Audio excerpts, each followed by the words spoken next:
Binanggit ni Senyor Rodante, Marcoleta ang naitalang mga bagong pahayag ni dating kongresistang si Zaldico sa pagdinig ng komite ng Blue Ribbon ng Senado tungkol sa iskandalo sa pagkontrol ng baha na nagsabing hindi maaaring balewalain ang mga bagong akusasyong ito. Gusto mo bang malaman pa ang iba pang detalye tungkol sa pagdinig na ito o sa iskandalo sa pagkontrol ng baha? Sa magitan ng testimonies ang napakarami pong tinawag natin dito. Wala pong kokontra na talagang ang lalim ng katiwalian at korupsyon na na-establish po natin. Mali-malitang pera po ang nagpalitan ng kamay dito. E tinitingnan ko po yung ating Senate Blue Ribbon Rules. May I refer to Section 5, o Article 5, Section 3, Mr. Chair. Dito po ay sinasabi, reports on bills and resolutions. Where evidence of malfeasance, misfeasance, and nonfeasance is uncovered in the course of the committee's investigation, the matter may be referred to the Ombudsman or to the DOJ or to any appropriate agency as the case may be. Sa opinion ko po, ay palagay ko tama na po na mula dito ay i-repair na po nating lahat. Sapagkat yun po yung ating tuntunin. Nandito nga po yung ating Prosecutor General. Hindi ko pa nga alam ba't nandito siya sapagkat i-repair naman namin sa inyo. Ito po yung tuntunin dito. Hindi kami makikipag-compete sa inyo sapagkat kami strictly in aid of legislation. We have come across this problem. The magnitude, no one can deny. And jurisprudence pa nga ho, Mr. Chair,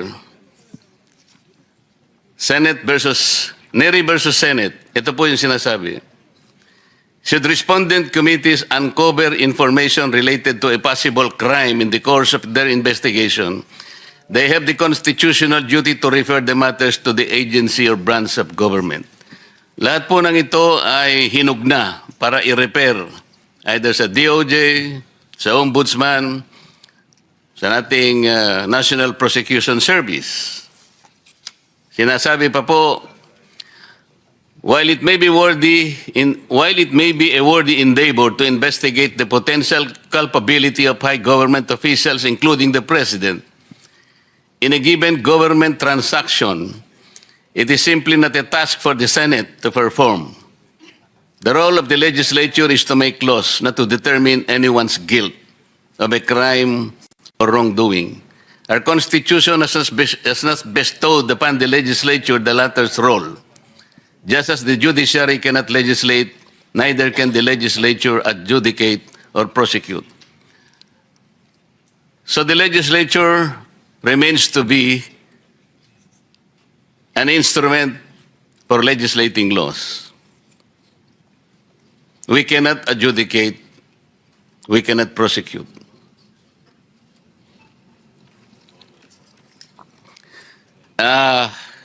Siguro po alam na ninyo, Mr. Chair.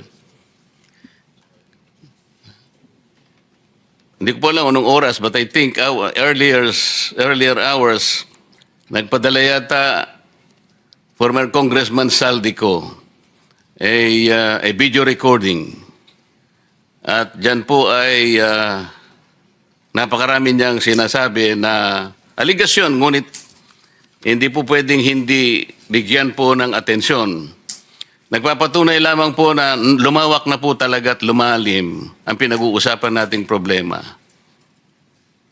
We cannot ignore that statement uploaded in the Facebook, Mr. Chair.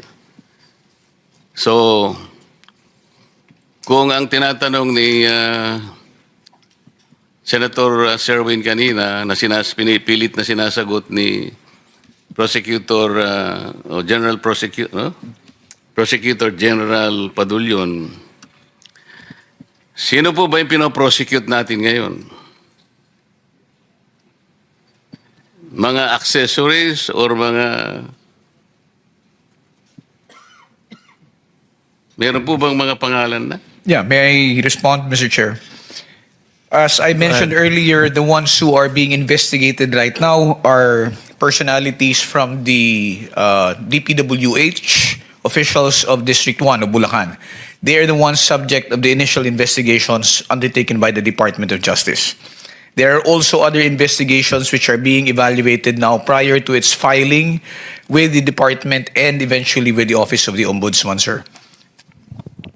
Kanina po tinatanong niya kayo, he quoted the President na meron ng makukulong. Sabi ng Presidente. Sir, I do not know and I cannot speak for the President. I do not know what's in I'm his not saying that you will speak for the President. Si Senator Sherwin nagsabi, narinig niya na may makukulong. At kailan ang sinabi, Senator? Kailan, parang ang sinabi niya, marami nang makukulong immediately. Exactly, Mr. Chair. That's why I said I cannot speak or know the state of mind of the President when those statements were made. I was not privy to it, and neither do I know what the details of which. I can only speak of the cases being handled by the Department of Justice. Hindi naman sasabihin ng Pangulo yun ang hindi niyo siya ina-advisean. The President will not state anything nang hindi niya nalalaman ang mangyayari. As a matter of fact, we assume that the Department of Justice might have advised him sapagkat hindi niya sasabihin ang kagaya ng sinasabi mo ngayon. Yes, sir, but I cannot also make that assumption. No, I cannot base my answer on an assumption which is being made unless I was privy to the information that such advice was given to the President when he made that statement. I can only speak for what I know, sir, and what I have personal knowledge of. So are you trying to assume that the President was ill-advised? I'm not saying that the President was ill-advised. I just do not know who spoke to the President, sir, before he made that statement. We're not saying that somebody spoke to the President. Senator Sherwin heard that the President was assuming that there will be somebody who will be jailed immediately. Yes, sir. But your statement, Mr. Chair, is that you are of the assumption that the I am Department not of assuming. Justice made that I am statement. not assuming anything. We're saying that the President told that somebody will be jailed. Kasi kung halimbawa, preliminary investigation pa lang, at saan kayo ng bola, pupunta kayo kasi di ba meron kayong, sabi nyo nung isang araw, the briefing, meron kayong memorandum of agreement with the Ombudsman that the DOJ can directly file cases to the Sandigan Bayan. What happens to that?